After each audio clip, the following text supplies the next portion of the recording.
Merci Monsieur le Président, Monsieur le Premier ministre, Madame et Messieurs les ministres, Monsieur l'ambassadeur, chers collègues. Monsieur le Premier ministre, en préambule, nous vous demandons de porter plus fort la voix de la France au Proche-Orient, ainsi que la tenue sans délai d'un débat 50-1 sur la situation dramatique à Gaza. Pour consolider le soutien à l'Ukraine dans notre population, il est indispensable de ne pas laisser prospérer le sentiment d'un deux poids, deux mesures s'agissant de la mobilisation de la France face au massacre civil qui déchire actuellement l'humanité. Monsieur le Premier ministre, même pour nous, Français pourtant habitués, comme il est difficile de suivre le président de la République. Passer en moins de 2 ans de la crainte d'humilier la Russie à la harangue des Européens à ne pas être lâches face à une Russie devenue inarrêtable. Je n'ose imaginer la perplexité des chancelleries occidentales face à cette nouvelle volte-face. Si nous déplorons la frilosité du chancelier allemand, qui refuse toujours de fournir les missiles Taurus demandés par Kiev, nous ne sommes pas convaincus que la disruption soit une stratégie diplomatique très efficace. Si la volonté présidentielle était de faire réagir à Berlin, il eût été opportun de s'assurer en amont du soutien des gouvernements polonais, baltes, tchèques, qui fut timide et tardif. Il conviendrait également de ne pas oublier que contrairement à nous, l'Allemagne est une démocratie parlementaire digne de ce nom, où il n'existe pas de domaine réservé soumis aux humeurs du prince-président. Depuis 7 ans, toute notre politique étrangère se révèle parfaitement erratique. Il faut le dire, même si notre conviction est la nécessité d'une unité de notre classe politique la plus large possible, unité pourtant indispensable pour affirmer un soutien massif à l'Ukraine. Dans ce contexte géopolitique qui menace l'existence même de l'Union européenne, j'espère que vous l'entendrez de la part des écologistes, qui avons toujours été un soutien constant du peuple ukrainien et de l'action du gouvernement en ce sens.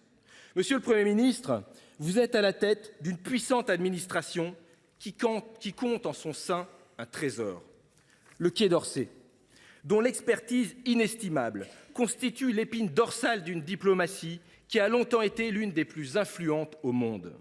Concentrer la diplomatie à l'Élysée est une absurde et dangereuse dégénérescence de la Ve République.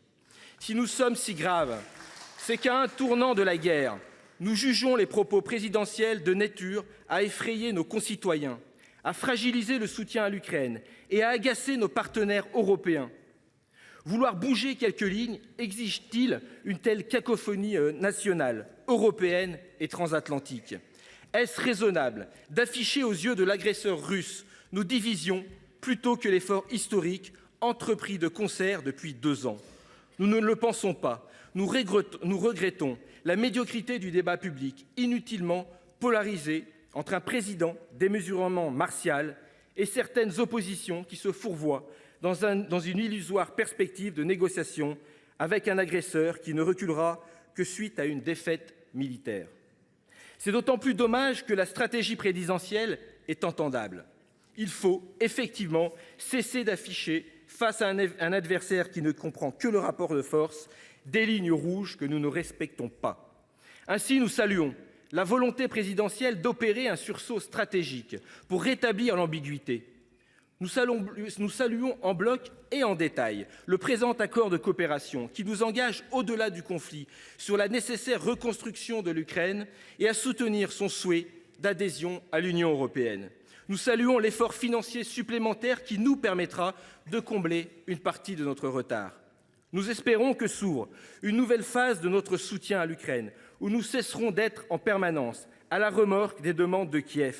Demandes qui, comme le rappelait Dmytro Kuleba, ministre des Affaires étrangères ukrainienne, n'a jamais été, je cite, l'envoi de troupes étrangères pour combattre à ses côtés. Nous avons toujours eu confiance en nos combattants. Ils sont notre fierté. Demande qui inclut en revanche des munitions, de l'artillerie, des obus, des systèmes de défense antiaériens, des bases de réparation et des formations en Ukraine. Aussi, nous saluons la décision d'envoyer des missiles Scalp et des systèmes air-sol et solaires, mais il nous semble que la France peut et doit faire plus. Il y a 1 an, à cette tribune, nous vous demandions de fournir des chasseurs à l'Ukraine. À l'aune de cette nouvelle donne stratégique, je vous repose donc la question. La France va-t-elle livrer à l'Ukraine des Mirage 2000D, encore demandés ces dernières semaines par des hauts gradés ukrainiens? Monsieur le Premier ministre, vous avez demandé à la nation un effort considérable pour moderniser nos armées et reconstituer nos stocks. Cet effort n'a de sens que pour aider l'Ukraine à défendre le continent. Si la France était motrice du soutien à l'Ukraine, cela donnerait plus de force aux injonctions présidentielles au courage. Nous n'en sommes pas là.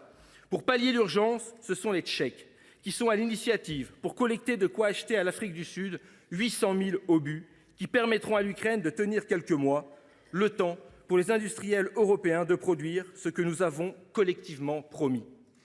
Si nous comprenons la logique du président de favoriser la base industrielle européenne, soyons aussi pragmatiques.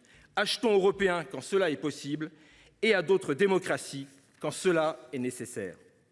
J'insiste sur ce point, car c'est une source de divergence majeure avec Berlin. Les tensions affichées du couple franco-allemand nous inquiètent, mais nous semblent dépassables.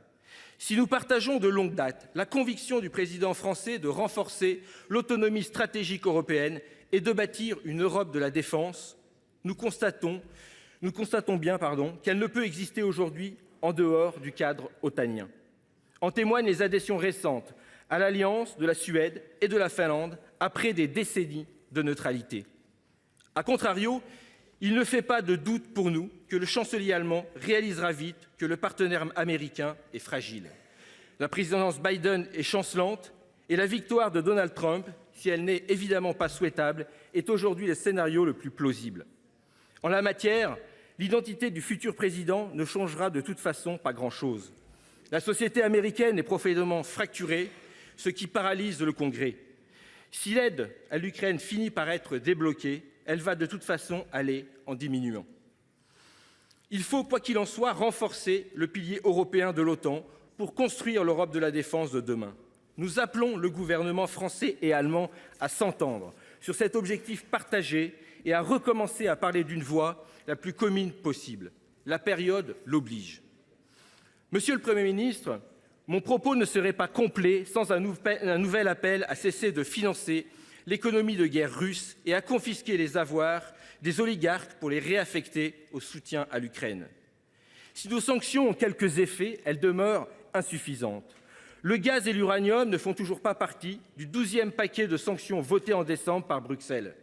En 2023, nous avons acheté à l'ennemi près de 30 milliards de ressources énergétiques, bien plus que ce que nous avons donné à l'Ukraine. Il y a un an, 90% de nos entreprises poursuivaient leur activité en Russie, au premier rang desquelles Total Énergie. En économie de guerre, on ne laisse pas le principal énergéticien faire fructifier ses affaires chez l'ennemi. C'est cela aussi, monsieur le Premier ministre, l'esprit de résistance. Volodymyr Zelensky nous le rappelait lundi. Pensez à conclure. Volodymyr Zelensky nous le rappelait lundi avec force. Vos enfants ne vont pas mourir en Ukraine, mais nos enfants, eux, meurent. Simplement parce que nous avons une frontière commune avec la Fédération de Russie. C'est nous qui payons le plus lourd tribut. Ce tribut, le peuple ukrainien le paie pour la défense de la démocratie, de l'état de droit, de la liberté et de l'Union européenne. Si nous laissons tomber Kiev, c'est l'Union tout entière qui sera menacée par l'impérialisme russe et l'épée de Damoclès d'une troisième guerre mondiale planera réellement sur nos têtes. Pour rétablir la paix, nous n'avons pas d'alternative. Vladimir Poutine doit perdre cette guerre. Sans hésitation, les écologistes voteront pour cette déclaration et cet accord de soutien à l'Ukraine. Merci. La parole est à notre